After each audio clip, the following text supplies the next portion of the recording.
بسم اللہ الرحمن الرحیم۔ السلام علیکم ناظرین، ہم سبھی نے بچپن سے براق کا نام تو سن رکھا ہے اور واقعہ معراج سے بھی ہر مسلمان اچھی طرح واقف ہے۔ ناظرین، معجزے کے معنی ہوتا ہے جو عقل کو عاجز کر دے۔ واقعہ معراج عقل کو دنگ کر دینے والا معجزہ ہے، اور جو لوگ ہر چیز کو عقل کے ترازو میں تولتے ہیں وہ آپ صلی اللہ علیہ وآلہ وسلم کی جانب سے کیے جانے والے سفر معراج پر بھی سوالات اٹھاتے نظر آتے ہیں کہ کیسے ممکن ہے اس دنیاوی جسم کے ساتھ ایک جہاں سے دوسرے جہاں کا اتنا لمبا سفر رات کے چند لمحوں کے وقت میں ممکن ہو سکے۔ ٹیکنالوجی کے اس دور میں سائنسدان اپنی عقل و دانش کے مطابق نت نئے تجربات کرتے رہتے ہیں اور قرآن مجید میں بیان کیے گئے معجزات کو پرکھنے میں مصروف رہتے ہیں۔ ناظرین گرامی، ہماری آج کی ویڈیو کو موضوع بھی واقعہ معراج کی سائنسی حقیقت کا جائزہ لینا ہے۔ ویڈیو کو شروع کرنے سے پہلے ایک مرتبہ درود شریف کا نذرانہ حضور اقدس صلی اللہ علیہ وآلہ وسلم کی خدمت میں پیش کریں۔ اللہم صلی علی محمد و آل محمد۔ ناظرین، ویڈیو کا باقاعدہ آغاز کرتے ہیں۔ سفر معراج پر حضور پرنور صلی اللہ علیہ وآلہ وسلم رات کے ایک ہی پہر میں مسجد الحرام سے مسجد اقصی اور پھر مسجد اقصی سے پہلے آسمان اور درجہ بدرجہ 7ویں آسمان اور پھر سدرۃ المنتہا پہنچے۔ اس کے بعد مزید آگے جا کر اللہ کے عرش تک پہنچے۔ دوستو، سائنس یہ سوال اٹھاتی ہے کہ اگر کوئی شخص روشنی کی رفتار سے سفر کرے تو بھی یہ ناممکن ہے کہ ایک ہی رات میں کائنات کا اتنا لمبا سفر طے کیا جا سکے۔ یہ سفر اسپیڈ آف لائٹ سے بھی ممکن نہیں ہے۔ پھر سوال یہ پیدا ہوتا ہے کہ آپ صلی اللہ علیہ وآلہ وسلم نے یہ سفر کس طرح کیا؟ ناظرین، ہم سبھی جانتے ہیں کہ براق ایک ایسی سواری تھی جو نبی پاک صلی اللہ علیہ وآلہ وسلم کو سفر معراج کے لیے عطا کی گئی، جس پر سوار ہو کر آپ صلی اللہ علیہ وآلہ وسلم تمام آسمانوں سے گزر کر اللہ کے عرش تک پہنچے۔ ناظرین گرامی، براق کا لفظ برق سے بنا ہے، جس کا مطلب ہے برق کی جمع یعنی لائٹ کی جمع، یعنی کہ براق لائٹ کی رفتار سے بھی کئی گنا زیادہ تیز سفر کرتا تھا۔ لہٰذا جب آپ صلی اللہ علیہ وآلہ وسلم اس پر سوار ہو کر سفر معراج پر نکلے اور واپس آئے تو وقت بالکل نہیں گزرا تھا، حتیٰ کہ آپ کا بستر بھی گرم موجود تھا اور کنڈی بھی اسی طرح تھی جیسا چھوڑ کر گئے تھے۔ یعنی آپ صلی اللہ علیہ وآلہ وسلم نے کائنات میں صدیوں کا سفر چند لمحوں میں طے کر لیا تھا۔ آپ صلی اللہ علیہ وآلہ وسلم کی اس سواری کو جنت سے بھیجا گیا تھا، مگر آج اس سواری براق سے متعلق لوگوں کے درمیان بہت سے توہم پرستانہ خیالات اور بدعتانہ عقائد جنم لے چکے ہیں، جن کا تدارک بہت ضروری ہے۔ براق سے متعلق ہمیں 4 احادیثیں ملتی ہیں جو کہ بخاری اور مسلم کی ہیں۔ ان میں براق کے بارے میں تفصیل سے بتایا گیا ہے۔ اس کے علاوہ جو بھی باتیں اس کے بارے میں ملتی ہیں وہ سب من گھڑت ہیں۔ چنانچہ صحیح مسلم کی ایک حدیث کے مطابق آپ صلی اللہ علیہ وآلہ وسلم نے ارشاد فرمایا، میرے لیے براق لایا گیا جو ایک سفید اور لمبا جانور ہے، جو گدھے سے بڑا اور گھوڑے سے چھوٹا ہے، جو اپنے خر کو اس کی حد کے برابر فاصلے پر رکھتا ہے، یعنی کہ اس کا ایک قدم اتنا بڑا ہوتا ہے جتنی کائنات میں اس کی نگاہ جاتی ہے۔ ناظرین، اس سواری کے بارے میں حیران کن بات یہ مشہور ہے کہ اس کے 2 پر تھے۔ یہ بالکل جھوٹ اور من گھڑت ہے اور نہ ہی اس کا احادیث مبارکہ میں کوئی ذکر ملتا ہے۔ دراصل اس طرح کے تصورات ہندو مذہب کے اندر ان کے خداؤں کے لیے موجود ہیں، جنہیں وقت گزرنے کے ساتھ ساتھ اسلامی تصورات میں داخل کر دیا گیا ہے۔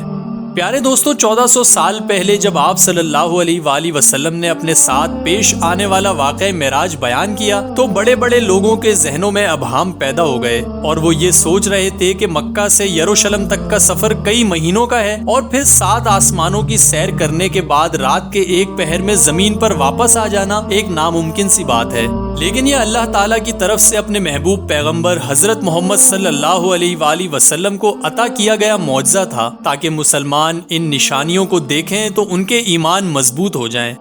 ناظرین، چونکہ آج کا دور سائنس اور ٹیکنالوجی کا دور ہے اور آج کے دور میں حیرت انگیز مشینری کی بھرمار ہو چکی ہے، اور انہی میں سے ایک مسٹری ٹائم ٹریول بھی ہے۔ سائنس کی تھیوری آف ریلیٹیوٹی کے مطابق اگر کوئی جسم روشنی کی رفتار سے سفر کرتا ہے تو وقت اس کے لیے رک جاتا ہے، اور آج کے اس ٹیکنالوجی کے دور میں سائنسدان نت نئے تجربات کرتے رہتے ہیں، اور لوگوں کا ماننا ہے کہ انہی تجربات کے نتیجے میں ایک ایسی مشین تیار کر لی گئی ہے جس سے ٹائم ٹریول ممکن ہو سکتا ہے، یعنی کہ ماضی میں پیچھے چلے جانا یا مستقبل میں آگے چلے جانا ممکن ہو سکتا ہے۔ اور اسی ٹائم ٹریول کی مسٹری کو یورپ میں بہت زیادہ پذیرائی بھی ملی ہے۔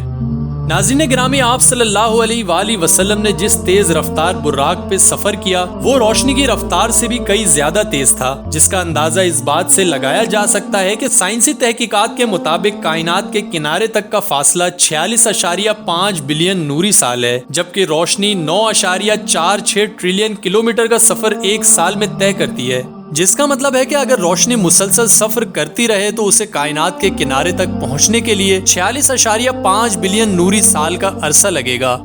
واقعہ معراج ہمارے پیارے نبی صلی اللہ علیہ وآلہ وسلم کا معجزہ ہے، جس کے بارے میں بتاتے ہوئے آپ صلی اللہ علیہ وآلہ وسلم نے ارشاد فرمایا کہ سفر معراج سے پہلے حضرت جبریل علیہ السلام میرے پاس آئے، میرا سینہ چاک کیا، پھر سونے کا تشت لایا گیا اور میرے دل کو نکال کر اس تشت میں دھویا گیا جو ایمان سے بھرا ہوا تھا، اور پھر میرے دل کو واپس رکھ دیا گیا، یعنی اللہ نے آپ کے دل کو مضبوط کر دیا اور سفر کی طاقت عطا کر دی۔ ناظرین، کفار کے لیے یہ واقعہ ایک غیر معمولی بات تھی اور انہوں نے اختلاف اٹھایا کہ ایسا ممکن ہو ہی نہیں سکتا کہ آپ صلی اللہ علیہ وآلہ وسلم اتنے کم وقت میں پوری کائنات کا سفر کر سکیں، اور سائنس کا بھی یہی ماننا تھا کہ اگر بجلی کی رفتار سے بھی سفر کیا جا سکے تو بھی یہ ممکن نہیں ہے کہ ایک کہکشاں سے دوسری کہکشاں کا سفر کیا جا سکے۔ مگر اب سائنس کی ایک جدید تھیوری کے مطابق ہماری کائنات میں بلیک ہولز اور وارم ہولز موجود ہیں، جن میں سے اگر گزرا جا سکے تو چند لمحوں کا سفر کر کے ہی دوسری کہکشاؤں میں پہنچا جا سکتا ہے۔ اس کا مطلب ہے کہ ایک وارم ہول سے داخل ہو کر دوسری کہکشاں میں پہنچا جا سکتا ہے۔ ناظرین، اللہ تبارک و تعالی نے واقعہ معراج کے بارے میں قرآن کریم میں کچھ یوں ارشاد فرمایا ہے: پاک ہے وہ ذات جو لے گئی ایک رات اپنے بندے کو مسجد حرام سے مسجد اقصی تک، جس کے ماحول کو اس نے برکت دی ہے اس لیے کہ ہم اسے اپنی قدرت کے بعض نمونے دکھائیں، یقیناً اللہ تعالیٰ ہی خوب سننے دیکھنے والا ہے۔ ناظرین گرامی، سائنس کی جانب سے وارم ہول یعنی کائنات میں موجود دروازوں کا جو تصور پیش کیا گیا ہے اس کا ذکر اللہ سبحانہ و تعالیٰ نے 1400 سال پہلے قرآن مجید فرقان حمید میں فرما دیا تھا، چنانچہ سورہ الحجر کی آیت نمبر 13 اور 14 میں بیان کیا گیا ہے: اگر ہم ان پر آسمان کا کوئی دروازہ کھول دیتے اور وہ دن دہاڑے اس پر چڑھنے بھی لگتے تب بھی وہ یہی کہتے کہ یہ ہماری آنکھوں کا دھوکہ ہے، بلکہ ہم پر جادو کر دیا گیا ہے۔ ناظرین، ان آیات مبارکہ سے پتہ چلتا ہے کہ اللہ نے آسمانوں پر دروازے بنائے ہیں جن سے فرشتے سفر کرتے ہیں، اور بلا شبہ آپ صلی اللہ علیہ وآلہ وسلم بھی براق پر سوار ہو کر انہی دروازوں سے گزرتے ہوئے اللہ کے عرش تک پہنچے اور اللہ سبحانہ و تعالیٰ سے ملاقات کا شرف حاصل کیا۔ اس کے علاوہ آپ صلی اللہ علیہ وآلہ وسلم نے سفر معراج پر تمام انبیاء کرام علیہ السلام سے ملاقات کی اور جنت اور جہنم کا مشاہدہ بھی کیا، مگر کفر کرنے والے اس بات کو ماننے کو تیار نہیں کہ کیسے کوئی بشری وجود یا انسانی جسم بجلی کی رفتار سے سفر کرے اور اس کے بعد وہ انسانی جسم کے وجود میں باقی بھی رہے۔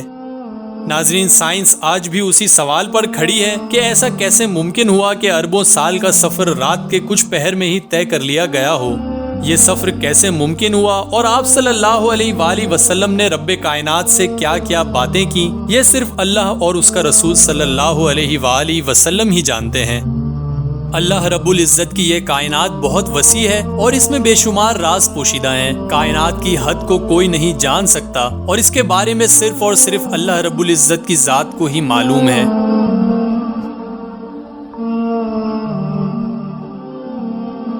تو معزز ناظرین، یہ تھی ہماری آج کی ویڈیو کیسی لگی کمنٹ سیکشن میں اپنی رائے سے ضرور آگاہ کیجیے گا۔ آپ سے ملاقات ہوتی ہے اگلی ویڈیو میں، تب تک کے لیے اللہ نگہبان۔